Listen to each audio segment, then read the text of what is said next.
Coco today. We're at the Okefenokee Swamp National Wildlife Refuge in Folkston, Georgia. The one in Waycross, Georgia is not dog friendly, so make sure you plan that in advance because they're 45 minutes away from each other. This one though has a lot of dog friendly trails. You can't take your dogs near the water because there's snakes and alligators, but you can go on some walking trails. There's like 5 different ones that are dog friendly. I'll show you. These trails with the hearts next to them are dog friendly, and you can read about them if you want to. Another cool thing was that if you have the America the Beautiful pass, you can put that on your dash and you don't have to pay the daily entrance fee, but the daily fee is only like $5, so, and I think an annual fee is $15, so it's very affordable. Today I'm finally putting away the Crocs and whipping out my hiking boots because I don't think the Crocs will do good in the mud. Also allowed on the Swamp Island Drive. It's like 7-ish miles, and a lot of the trailheads are off of the drive, so we just went down a little portion of it, and now we are at the Canal Diggers Trail, so that's 0.7 miles. Pretty soon into the hike, we started noticing tracks from the wildlife, and the whole trail was relatively flat and easy, not a whole lot of change in elevation. Even though we were still in Georgia, it was interesting to see how different the plant life was here than from where I'm from in North Georgia. From the waist down were these palm tree looking bushes, and even though there was still a lot of pine trees, there was a lot more Spanish moss growing off them and some other trees that I didn't recognize. Coco, of course, really enjoyed this trail too. There were a lot of things for her to smell. My favorite part of this trail was the bird watching. There were so many kinds of birds that I got to see and listen to, including an endangered species of woodpecker, and in the next clip you can hear at least 3 different kinds of birds.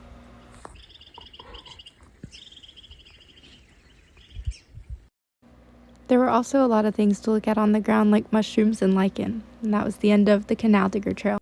Now we are at the Upland Discovery Trail, which is only 0.25 miles. Because this hike was so short, I didn't have a ton of videos from it, but I still did get to see some birds. I think this was a northern mockingbird, and then it was time for a hike Coco couldn't go on. This trail was a boardwalk that went over the swamp, and so Coco wasn't allowed on it because of risk of alligators. They like to come out onto the boardwalk and sunbathe because they're cold-blooded creatures, and in a few moments you'll see I saw some alligator footprints, just little wet marks. I never ended up seeing any alligators though. I think I just missed them because by the time I was heading back down this trail, they had already dried up. The diversity of plants on this trail was amazing. There were swamp grasses, more damp areas like this where it looked like mosses were growing. There were all sorts of roots that were coming in and out of the water. There were mushrooms, and a lot of it wasn't that tall until I would get to these islands where trees had started growing, and it was just beautiful with the sunlight coming through. And eventually, at the end, was the watchtower. From the top of the watchtower was an amazing view of miles and miles of swamp. There are these free binoculars you could use to zoom in. I still didn't see any alligators, but I did see a raccoon. He started at the bottom and he was walking around being very loud, and then he ended up climbing almost to my height in a tree right next to the watchtower, and I just thought he was so cute.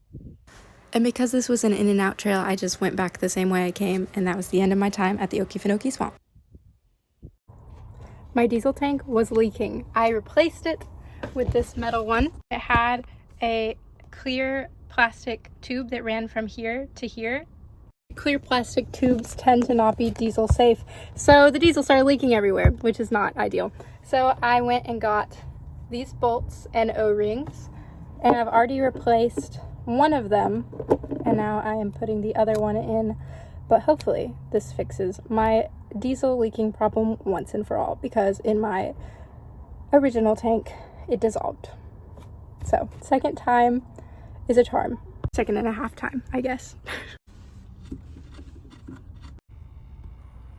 So hopefully it doesn't leak now. Time to test it out. It still leaked after that. I didn't have my fuel line tightened enough where it connected to the tank, so after I tightened the hose clamp, it finally stopped leaking. And of course, right at that time, because I kept heading south every day, I eventually got to the point where I did not need my heater anymore, so I fixed it right when I didn't need it anymore. But at least it's fixed for whenever it's cold again. If you're interested in doing this but you're not sure where you're going to stay overnight, I would totally recommend that you join a Facebook group. You can just search van life travel groups, women's van life travel groups, couples van life travel groups, whatever kind of niche you want, and a ton of them will pop up and you can get all sorts of travel advice. Mine helped me figure out that Florida is not the most van friendly place, and so I ended up staying in a lot of Cracker Barrel parking lots because they are really lenient when it comes to letting vans and RVs stay overnight. However, they're not in all of the places that I went to, so it helped me plan in advance how close I was going to be to a Cracker Barrel, or on occasion I stayed at a few truck stops and I just kind of planned my day around that, knowing that I needed to leave by a certain time or I needed to go to these places before, then spend the night here, and then go to the other places afterwards because it just made sense with my route. I also used the app called iOverlander. It has a bunch of people who review different parking lots and their luck with staying there. So maybe they tried staying at a Walmart, but they learned that there's a lot of signs that say you can't stay there overnight. Or maybe they stayed at a Walmart in a different town and they said it was fine if you stay there. It's super helpful with finding places to stay for free overnight if you don't want to pay a bunch of money, or if you're just like me, you don't plan far enough in advance and all of the campsites are booked. With all that in mind, I ended up staying in Jacksonville overnight because it was a bigger city and I wanted to go to St. Augustine the next day. We went to the beach there. It was amazing. Coco had such a great time. It was beautiful. I got some shells. And then we ended up going on a 90-minute walking tour that day as well. And it was free. There's this guy in St. Augustine. You should just look it up if you go there. 90-minute free walking tour. He pointed out all these free gardens that I ended up going to afterwards, and he knew a lot of historical facts about the city. It was so cool to learn about. This was probably one of my favorite days of the whole trip because there was just so many churches and historical forts. It was so fascinating. And Coco was pooped by the end. I stopped at Daytona Beach on the way to Coco for the day, and this beach was super vibrant. There was orangish sand and it was softer feeling than the previous beaches because you can kind of see here the sand was made of bigger shell particles.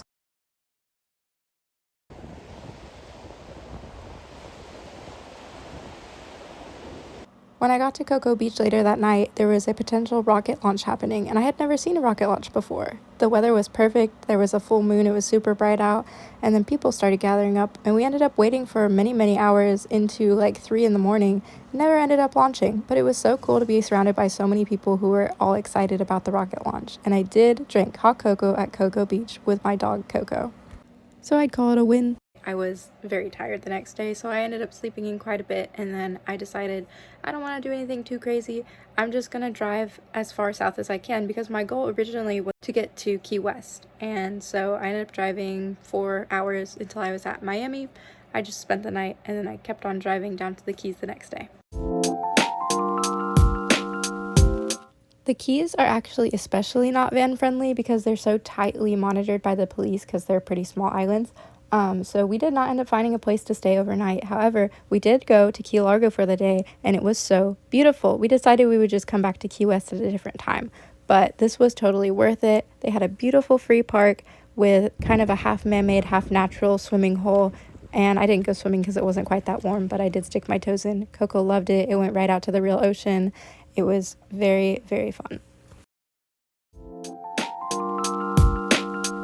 Everybody, today me and Coco are going to the Everglades National Park, and we have a campsite, so we'll be spending the night there. First, we're gonna head to the visitor center. I think it's the Ernest C. Foe Visitor Center, and we will keep you updated. Coco was unfortunately not allowed on any of the trails, so in advance we went to the dog park. But during the day, I started out by going to the Anhinga Trail, which you could see one of the Anhingas there. They're also known as a snake bird because they can go under the water and hunt fish. I thought that was very interesting. There were also birds that walked on lily pads, like this little one here, and they had super vibrant colors. It was blue and almost metallic looking because it was so reflective in the sun. I saw probably at least 5 gators, most of them sunbathing like this one. I saw herons. I eventually even saw gators swimming around, and one was eating something. But the water was surprisingly really clear, and you could see the fish underneath. There were endless lily pads. It was so beautiful. This was definitely one of the more crowded areas that I went to, and I got to talk to a lot of people from Florida or other people like me who were just visiting, and they told me a lot about the different kinds of birds and gators. This was another trail that was a boardwalk, so it was very easy and flat. These birds, I was so confused at first. I heard like bullfrog sounds. I was looking all around for frogs and there wasn't any. I learned it was these birds, which are double-crested cormorants. They're very common here.